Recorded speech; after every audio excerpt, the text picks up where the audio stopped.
If you cannot do anything about it, then let it go. Do not be prisoner to things you cannot change. Pain is certain. Suffering is optional. कहानी किस्सा गौतमी की गौतम बुद्ध की शिक्षा। Welcome back to my channel. आप सुन रहे हैं जैस को सुहाना सफ़र कहानियों के चैनल पे 12:30 बाय द क्लॉक। दोस्तों, आपने गौतम बुद्ध से रिलेटेड, दलाई लामा से रिलेटेड, मेडिटेशन से रिलेटेड बहुत से व्लॉग्स देखे होंगे। लेकिन दोस्तों, जैसा कि आप जानते हैं, मेरे ये व्लॉग्स कहानी के रूप में ज़िंदगी की शिक्षाओं को, हालातों को और फ़लसफ़ों के ज़रिए से बताए जाते हैं।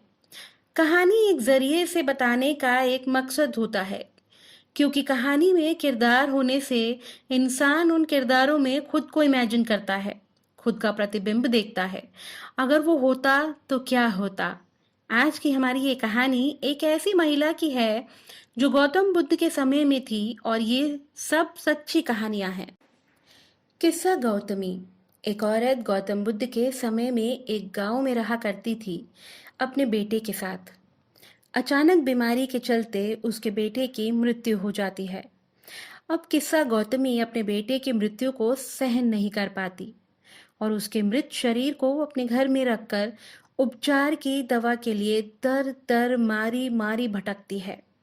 लेकिन उसको अचानक एक व्यक्ति जो उसी गांव में रहता है बताता है कि तुम गौतम बुद्ध के पास जाओ, वहाँ उपचार की दवा मिलेगी। वो औरत वहाँ जाती है और गौतम बुद्ध के पास पहुँचती है और उनके सामने प्रार्थना करती है कि वो उसके बेटे के मृत शरीर को फिर से जीवित कर दें।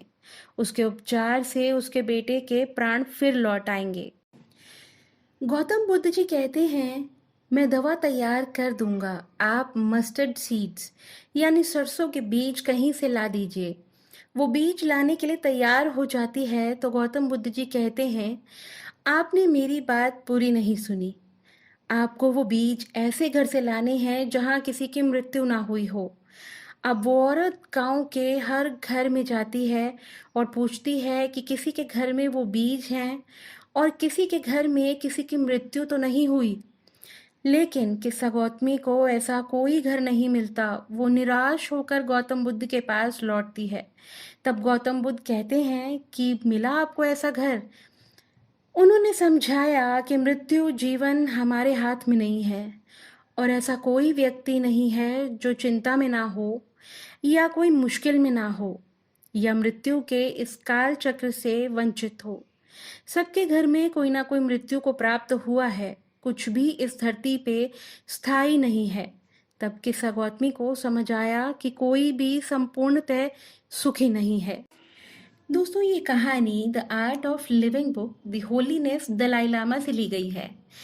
दोस्तों, हमारी सफरिंग्स, दुख, तकलीफ या मुश्किलें सब हमारी ही क्रिएट की होती हैं। अक्सर सफरिंग एक तरह की नहीं होती। सफरिंग होती है हमारी बनाई हुई प्राकृतिक जिंदगी का जन्म से मरण तक का सफर।